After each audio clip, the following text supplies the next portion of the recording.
Salut à tous, bienvenue dans cette vidéo. Et aujourd'hui, on va parler de cartes graphiques avec deux modèles. D'un côté, la RX 480 d'AMD et de l'autre côté, la GTX 1060 de Nvidia. Deux nouveaux modèles de cartes graphiques donc qui sont pas encore tout à fait sortis, mais ça, j'y reviendrai juste après. Alors cette vidéo, pour information, je souhaitais la faire depuis un petit moment. Simplement, c'est un peu le bordel en ce moment côté carte graphique. On a AMD qui nous a dévoilé la RX 480. Très bonne carte graphique, hein, enfin très bonne. Pour le moment, ça a l'air d'être plutôt pas trop mal. Simplement, on attend toujours les modèles custom. On a eu que les modèles de référence jusqu'à présent, et encore, hein, on a eu que quelques petites marques. Enfin, il n'y a rien eu en fait, on a eu quasiment rien. Au niveau des tests, bah, les magazines et tout ont pu tester les versions de référence, mais pas encore les versions custom, vu qu'elles sont toujours pas arrivées. Enfin, on se demande ce qui se passe, quoi. Ça fait plus de 2 semaines qu'on a reçu les modèles de référence, mais les modèles custom ne sont toujours pas arrivés. Donc c'est un peu le bordel du côté d'AMD. Et du côté de chez Nvidia, c'est pas beaucoup mieux, puisque Nvidia vient de dévoiler donc la nouvelle GTX 1060, remplaçante de la fameuse 960. Le problème, c'est que pareil, hein, bon, c'est même pire chez Nvidia, c'est pire, à la fois pire et à la fois mieux. D'un côté, c'est mieux parce que bah, la GTX 1060 a été dévoilée plus récemment, puisque ça fait seulement, actuellement, ça doit faire un peu plus d'une semaine qu'elle a été dévoilée. Par contre, on n'a toujours pas de modèle custom, ni de modèle de référence. On n'a rien du tout du côté de chez Nvidia, donc impossible de savoir vraiment ce que vaut la carte. On ne peut se fier que aux chiffres qui sont donnés par Nvidia, sachant que généralement ce ne sont pas des références exactes. Donc dans cette vidéo, je vais parler un petit peu des deux cartes, hein, on va faire un petit peu le détail technique, parce que vous allez voir, il y a un petit peu de nouveauté dans ces cartes graphiques, et il y a, je pense, un potentiel également intéressant pour l'avenir. Ça va permettre de s'équiper avec des cartes graphiques, et surtout d'avoir une bonne puissance graphique, pour finalement pas si cher que ça.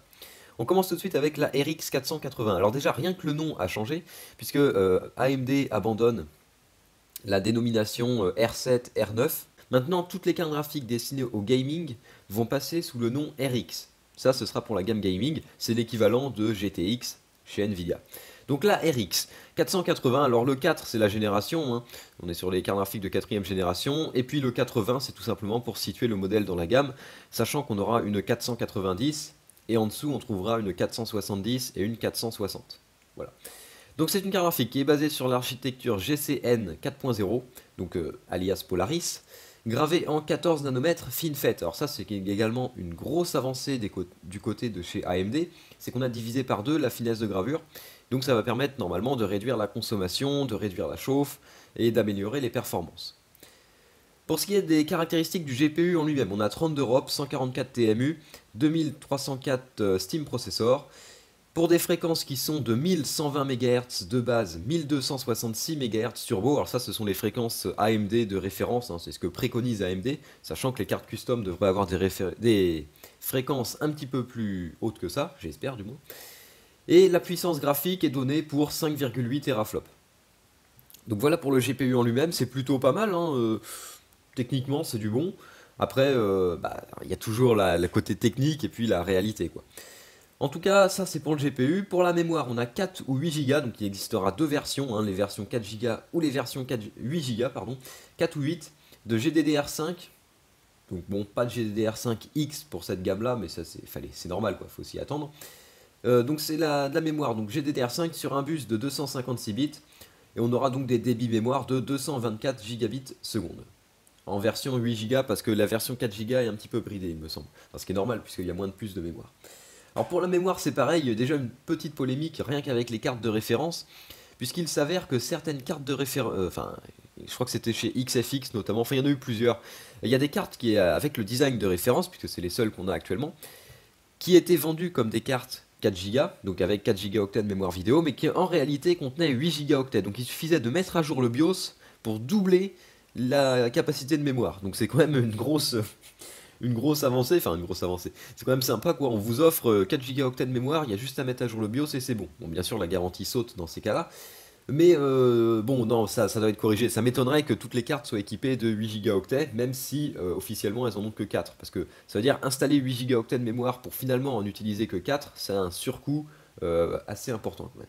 Mais voilà, il y a une petite histoire comme ça.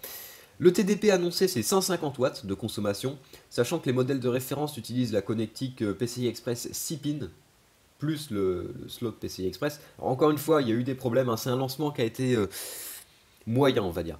Parce que les cartes consommaient trop en fait, enfin elles consommaient trop. Elles tiraient beaucoup trop de puissance sur le port PCI Express. Donc on surchargeait la carte mère avec les premières RX 480. Et donc AMD a dû en catastrophe développer un nouveau driver pour corriger ces problèmes de consommation. Sachant que 150 watts c'est plutôt raisonnable, hein. C'est pas la consommation en elle-même, simplement il y avait trop de puissance qui était tirée sur le port PCI Express et pas assez qui était tirée sur le vrai connecteur PCI Express 6 pins. La connectique, alors les RX 480 supportent le HDMI 2.0 type B, enfin type B, révision B, et également le DisplayPort 1.4 et sont même faites pour gérer la 4K HDR. Donc on a plutôt du lourd, hein, 4K HDR, 60 images par seconde, enfin franchement il y a du potentiel. Et puis pour le prix, on est aux environs des 270 euros. Pour les modèles de référence, en 8 Go. Les modèles 4 Go, bah, on les a pas trop encore vus pour le moment, hein, tout le monde les a pas, enfin ils seront un petit peu moins chers. Et on n'a pas du tout les modèles custom. On se demande, mais qu'est-ce qui se passe là? Parce que c'est pas possible. On n'a aucun modèle custom. On les a vus, alors il y a eu des fuites, on a eu des images, on a eu des caractéristiques, mais personne n'a pu tester encore une version MSI, une version Zotac, une version Gigabyte, une version Asus. Donc on ne sait pas encore quel est le vrai potentiel de ces cartes, puisque au niveau des performances, on est en gros équivalent à la GTX 970. Ça dépend des jeux, sachant que la GTX 970 commence à dater un petit peu, elle a maintenant 2 ans, donc c'est clairement la RX 480 qui va être plus puissante. Pourquoi? Parce que comme la RX 480 est plus récente, elle va supporter les toutes dernières technologies, notamment DirectX 12, enfin il y a plein de trucs qui vont se rajouter, qui vont être mieux supportés du moins, et du coup ça va faire que pour les jeux actuels, la GTX 970 sera parfois devant, parfois derrière, mais pour les jeux à venir, dans les années à venir, c'est clairement la RX 480 qui va gagner, puisque au niveau des modèles de référence, comme on l'a dit, c'est quasiment pareil, il y a très peu de différence. Donc en gros, on est à la puissance d'une GTX 970. Maintenant, on verra bien, peut-être que les modèles custom, et j'espère d'ailleurs que les modèles custom seront encore plus puissants, puisque il y a eu des problèmes, notamment les cartes qui n'arrivent pas à s'overclocker beaucoup. Pourquoi est-ce qu'on ne peut pas les overclocker beaucoup? Bah parce que l'alimentation derrière ne suit pas. Justement, il y a déjà eu des problèmes d'alimentation, parce qu'il n'y a pas assez de phase d'alimentation pour alimenter correctement le GPU et tout. Donc on ne peut pas overclocker beaucoup plus. Et puis le refroidissement également ne suit pas. Le refroidissement de référence, vous pouvez sûrement voir sur les images actuellement, c'est pas un truc énorme quoi. Ça vaut pas un Twin Frost 6 ou un Direct CU3. Donc clairement, il faut attendre les cartes vraiment les cartes custom quoi, pour vraiment se fixer un avis tranché sur la question. Parce que les cartes de référence, ça veut à la fois, ça donne plus ou moins une idée, mais ça veut pas vraiment dire grand chose. Parce que des fois, il y a des écarts assez importants entre les modèles de référence qui généralement ont des fréquences assez basses, un étage d'alimentation pas terrible, un refroidissement qui refroidit pas grand chose, et les modèles custom qui eux, on a des super systèmes de refroidissement, des étages d'alimentation renforcés, et puis des capacités d'overclocking bien supérieures. Donc ça c'était pour la RX 480, vous l'aurez compris, une carte prometteuse, mais on peut pas encore vraiment savoir qu'est-ce qu'elle a dans le ventre, puisqu'il faut vraiment attendre les modèles custom, les bons modèles custom pour vraiment la pousser au bout et voir jusqu'où elle peut aller. En tout cas, ça reste quand même une bonne carte, surtout pour le prix, hein, parce que 270, 280 euros pour une RX 480 en 8 Go, ça va encore, sachant que les prix vont diminuer dans les mois à venir. Il y a généralement une petite baisse qui arrive après. Donc ensuite, on va passer à la GTX 1060. Alors Nvidia a dévoilé plus récemment la GTX 1060. Donc c'est une carte qui reprend l'architecture Pascal hein, qu'on a vu sur les GTX 1080 et 1070. Le GPU en lui-même c'est un GP106, donc le petit frère du GP104, lui-même le petit frère du GP100, enfin voilà, ça descend à chaque fois. Hein, au moins avec Nvidia c'est clair. Nvidia développe une puce principale, c'était par exemple le GM200, sur l'architecture Pascal c'est le GP200, le GP100 pardon. Le GP100, donc, qui est le processeur le plus haut de gamme, et après en découlent des cartes graphiques. Donc, par exemple, la GTX 1080 utilise le GP104. La GTX 1060 utilise le GP106. Donc ça découle comme ça et c'est assez simple de s'y retrouver dans leur gamme. Donc un GP106 architecture Pascal gravé en 16 nanomètres, donc un petit peu plus gros que chez AMD, mais bon, c'est une technologie au moins qui est parfaitement fiable, et puis ça change pas grand chose. Entre 16 et 14 nanomètres, il n'y a quasiment aucune différence. Enfin, du moins, ça se ressent pas. Le GPU en lui-même, il a 1280 Q d'accord, et il a des fréquences de 1506 MHz de base et 1708 MHz turbo. Alors, on a peu d'informations concernant le processeur en lui-même, hein, on n'a pas Enfin, on n'a pas vraiment les informations, on n'a que les Q d'accord en fait. On n'a pas les informations concernant les ROP, les TMU et tout le bazar. Enfin, pas précisément, mais bon, après, ça, pareil, ça veut rien dire. On peut avoir des GPU qui soient très puissants sur le papier, et puis qui en jeu, parce que c'est surtout des cartes graphiques pour faire du jeu vidéo, le soient pas tant que ça. Donc, il faut vraiment avoir les cartes, faut vraiment tester les cartes pour savoir ce que ça donne.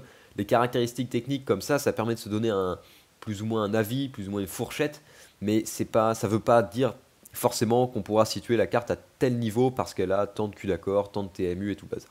Donc bref, 1280 Q d'accord, oui, les fréquences de base, les fréquences préconisées par Nvidia sont 1506 MHz, 1708, donc ce sont des fréquences assez hautes, hein. L'architecture Pascal, donc gravée en 16 nanomètres, hein, puisque toutes les puces Pascal sont en 16 nanomètres, est assez prometteuse du côté des fréquences, puisqu'on l'a vu avec les GTX 1080 et 1070, elles ont tendance à monter assez haute en fréquence. C'est des puces qui sont qui tournent plutôt rapidement.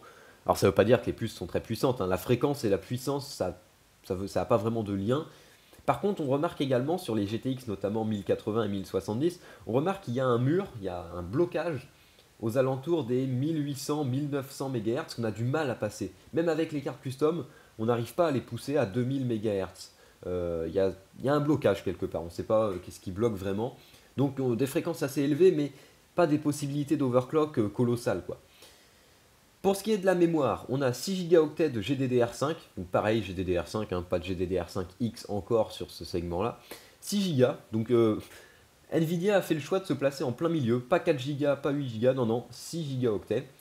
Donc c'est de la GDDR5 interfacée en 192 avec un bus de 192 bits avec le GPU. Donc un bus plus serré que celui de la RX 480 et donc des débits mémoire qui sont un petit peu moins élevés puisqu'on est à 192 gigabits seconde alors qu'on était à 224 avec la RX 480 en version 8 Go, attention. Donc de la mémoire un petit peu moins rapide, des débits mémoire un petit peu moins élevés, sachant qu'on a de la mémoire quand même, la GDDR5 qui a été poussée à 2 GHz, donc c'est plutôt pas mal. Donc voilà pour le processeur, la mémoire, c'est assez prometteur, 6 Go c'est correct, hein, GDDR5, bon pas de problème, après reste à voir ce que ça donne en utilisation normale. On a un TDP annoncé qui est de seulement 120 watts, donc 120 watts c'est vraiment très correct. Reste à voir encore si, parce qu'il y a toujours une différence entre le TDP officiel et le TDP réel. 120 watts c'est pour les modèles de référence avec un PCB très, très minimaliste on va dire. Pareil que pour la RX 480, on a un support du HDMI 2.0 révision B et du DisplayPort 1.4 HDR. Par contre, ces GTX 1060 n'ont pas le support du SLI. Donc on ne pourra pas mettre plusieurs GTX 1060 ensemble. Oui, c'est bon ce que je dis, j'ai l'impression de raconter des conneries. Non, donc on ne pourra pas faire de SLI, ça c'est vraiment dommage. Parce qu'avec ce genre de petit GPU, ça peut être sympa d'investir dans une carte graphique et puis éventuellement d'en mettre une deuxième. Surtout qu'on a 6 Go de mémoire, donc ça reste quand même correct, hein. C'est dommage, franchement c'est dommage qu'ils aient pas intégré le SLI. Sachant que ces cartes seront vendues aux alentours des 280 euros, hein, donc ce sera à peu près le prix, un petit peu plus cher que pour la RX 480. Et les performances, alors les performances, on n'en sait pas grand chose actuellement puisque on n'a pas encore pu bencher, enfin personne n'a pu encore faire de bench avec la GTX 1060, puisque personne l'a eu entre les mains. Nvidia annonce une carte qui serait à peu près aussi performante que la GTX 980, donc on pense que ce sera un petit peu inférieur, parce que les constructeurs promettent à chaque fois des cartes très puissantes, et puis au final c'est toujours un petit peu en dessous. Donc on devrait être à peu près au niveau de la GTX 980, ça devrait être à peu près ça. Donc plus puissante que la RX 480, alors il faut encore les tester, hein, comme je disais, mais théoriquement plus puissante que la RX 480, un petit peu plus cher, par contre pas de possibilité de SLI. Ça c'est dommage quoi. Donc voilà, donc c'était la GTX 1060, une carte plutôt prometteuse, pareil encore une fois, mais encore une fois on n'a pas... alors c'est une carte, elle a été dévoilée plus récemment, ça fait qu'une semaine et demie, actuellement, hein, au moment où je fais cette vidéo, que la GTX 1060 a été dévoilée.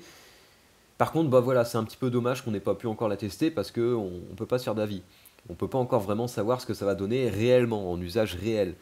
Alors pareil d'ailleurs, il faut vraiment attendre les cartes graphiques custom, hein, les modèles MSI, Gigabyte et tout le bazar. Voilà, donc la RX 480 et la GTX 1060 sont deux cartes plutôt prometteuses. Maintenant, on va voir dans les semaines qui viennent ce que ça donne. Et puis bah on espère que que ces cartes graphiques seront plutôt bonnes, hein. On espère que on aura des performances très correctes pour des prix corrects également. Voilà, donc je vous dis salut à tous et à la prochaine.